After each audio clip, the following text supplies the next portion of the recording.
For me, because I enjoy a lot. So when I'm on stage, of course, I feel that I'm not working. But you have so many compromises and so many things to do at the same time. It's not only about singing, and sometimes I feel like I need to stop or slow down a little bit. But I feel like a lot of pressure every day. You know, when I wake up, because there's a lot of people like they eat because of my job. So I feel like I do it for me, but sometimes I would also feel like I do it for a lot of people around me. So I feel if I take the decision to stop, I'm gonna be kind of evil with the world and with me. What do you think about it? See, Owen, you need to understand this. Even in our life, there are only two things. One is profoundness of experience within ourselves. People think they're doing different things. Somebody sings, somebody dances, somebody drinks, somebody drugs, somebody prays, somebody meditates, somebody goes after conquest and wealth and whatever.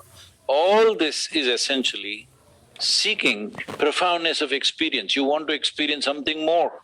The man who goes to the temple and the man who goes to the bar, they're looking for the same thing, they want profoundness of experience. One thinks it's in heaven, another thinks it's in the bottle, all right? But essentially, all human experience happens within us.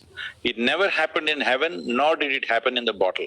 Bottle might have stimulated something, but heaven might have stimulated something. But all experience, pain and pleasure, joy and misery, agony and ecstasy, everything happened only within us. So, profoundness of experience has to happen first. For this, there are tools to see how our experience is very profound, no matter we're doing a big thing or a small thing. Right now you're breathing. Do you think it's a very big thing or a small thing? It's a big thing, yeah. If it's a small thing, you must give it up, I'm saying it is the biggest thing you're doing. But a lot of people think that's not good enough, they must be doing something else. If you understand or if you realize and experience, just breathing is such a phenomenal thing. Being alive is the greatest thing that's happening in the universe right now is you're alive, all right? So profoundness of experience, there is a way to create this, what inner engineering is about, that you make your experience of life very profound. Once your experience of life is very profound, whether you're doing this or that doesn't make a difference. Whether you're on stage being, performing, people clapping and adulating, all that is fine. Or you are simply sitting and breathing, both will be same experience in terms of profoundness. Once you do that, now what is the next thing? As human beings, anyway we are performing some activity. The question is our activity impactful or not? That's all the question. Some people are performing impactful activity, some people are spinning on the same place, There's no traction, they're just spinning in the same place. Now in your life, when you have the opportunity to do something that you love to do, most people are doing something that doesn't mean anything. Certain surveys in United States of America shows 70% of the people hate their work, all right? Hate, not dislike, not tense, hate. So 5 days in a week, if you do something that you hate, naturally weekend you're overdosed. So, when you have a life where you're doing something that you love to do, and it is also, for whatever reasons, it's the times. So we must understand the impact of what we're doing is not all ours, it is the times in which we exist. See, only because of 21st century, 2021 that we are sitting here, that you are sitting in Medellin and I'm sitting in Coimbatore, but we can be talking. In 1921 we could have done this? No, of course not. Definitely not. You think we could have done it 1,000 years ago? No, it's only now. So we are talking like this because it's a consequence of time. So let us not think that everything, the impact that we are creating in the world is not all ours. We are just riding on the times. So right now, you're doing what you love to do, you are creating the impact. Only thing is, profoundness of experience has to come, that your experience of being alive has to become so profound. It doesn't matter what you have to do today. Maybe next 1 year you won't sing, you will be doing only management and sales and nonsense and whatever, but still even that can be profound aspect of your work. That can be profound experience. If your experience of being alive is profound, everything becomes profound. You sit and breathe is profound, you take a morsel of food, it's profound. You look at a mountain or a river or a cloud, it becomes profound. Everything becomes profound because you have done that to yourself, because human experience happens within us, not because of what is around us. It is happening that way because that's the way we are. That is what we need to attend to. If that one thing you attend to, your genius will flower. You may produce things that you have not imagined possible in your life. So you've worked for 11 years and now you're talking like a tired old man, maybe I have to stop. And nobody even put you to work, you're just singing, man.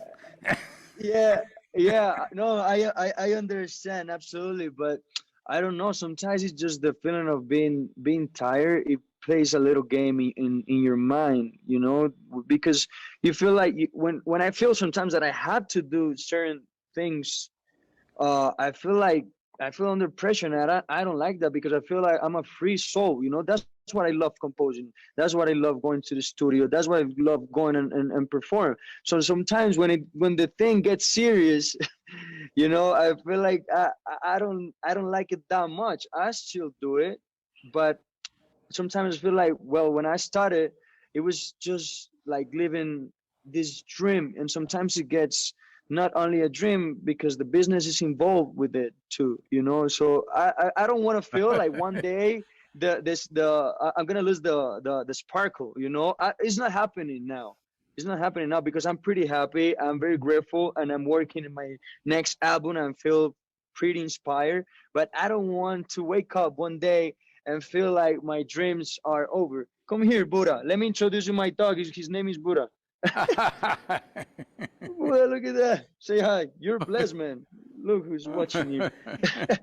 One, you just said, what you are saying is essentially different activities are doing different things to you. You said it plays in your mind. What you need to do is, nothing should play in your mind, you should play in your mind, not something else. Your mind is your play field. Nobody has any business to play there. Only you should be playing there. Somebody else, something else playing there means we've gotten a few fundamental things off. If you were playing in your mind, if you were deciding what should happen in your mind, right now and every moment of your life, would you choose to keep yourself blissful or miserable? What's your choice? Blissful. Yeah, so that's what needs to happen, that you must be playing your mind. Your mind should not be playing you. Your body should not be playing you. You must play the body, you must play the mind, you must play your emotions, you must play your energies. Right now, it's like the road is driving you. Then where you will go, we know where you will go, all right? If you're driving, you can choose to go where you want. So, these are fundamentals that people have missed in their life. This is what I'm calling as inner engineering. Engineering yourself in such a way, you engineer yourself in the way you want yourself to be. See, you don't have to be the way I want you to be. You must be the way you want to be, because in the end, if you really look at it, you ask any human being, this question I just asked you now, if there was a choice, would you like to be miserable or blissful?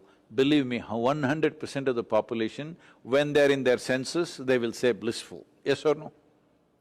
So if all of us want the same thing, what is the problem? The problem is we have not taken charge of it. We think something else is doing it. No, nothing else is doing it.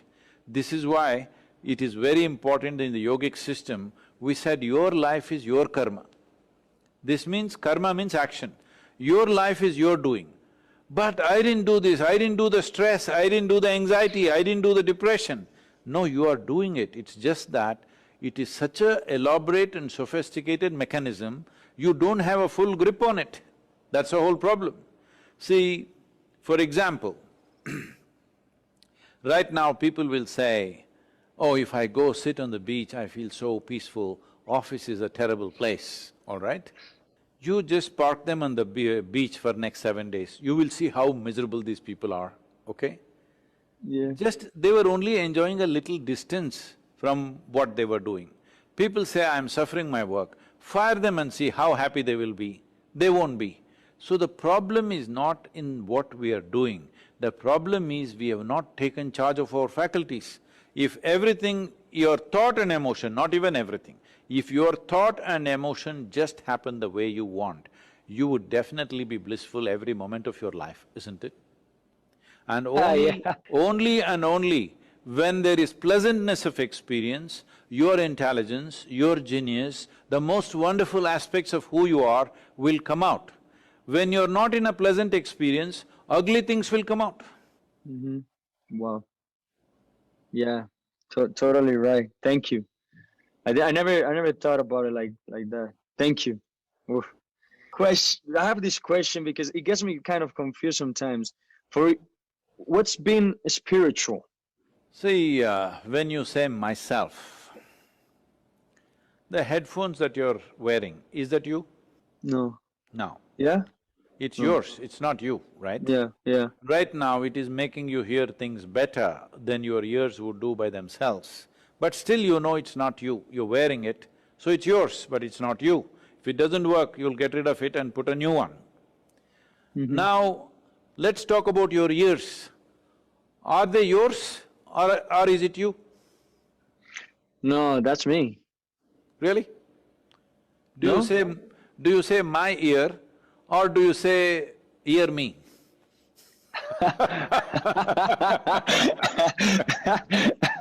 Well, my ear, yeah. Yes, so it is yours, it's not you. If your ears are yours, not you, your eyes, are they your eyes or is it you? Well, my eyes, yeah. Your eyes. Same goes for the nose, same goes for your voice. I'm coming to deeper things now. Your vocal cords, they're all yours, not you, right? It's yours. So this very body is yours because you gathered it over a period of time. You were not born like this, you came like this, like a little baby, and slowly you gathered this. How? Just the food that you eat. So, the food that we have eaten has become the body.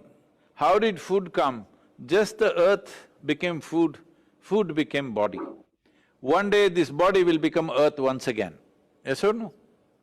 Yeah. So, what you call as my body is something that you gathered. What you gather cannot be you, it can only be yours. So this body is yours, it's fine, for now only it is yours. In another 100 years, it'll not be yours. Countless number of people walked this planet before you and me. Where are they now? They're all topsoil, isn't it? So you and me also will become topsoil, I will go before you, don't worry. Well, let's see. That's great. We will become topsoil. So essentially, we have gathered this body and made it what it is. What you call as our mind is the impressions we have taken in from around us. By seeing, hearing, smelling, tasting, touching, we have gathered so many impressions. That is also gathered. So what you call as body is a heap of food, what you call as mind is a heap of impressions. So what you gather cannot be you, it can only be yours. You definitely exist. So what is this that I call as myself? When you begin to experience that, which is beyond all accumulations, which is beyond physical nature, then we say you are spiritual.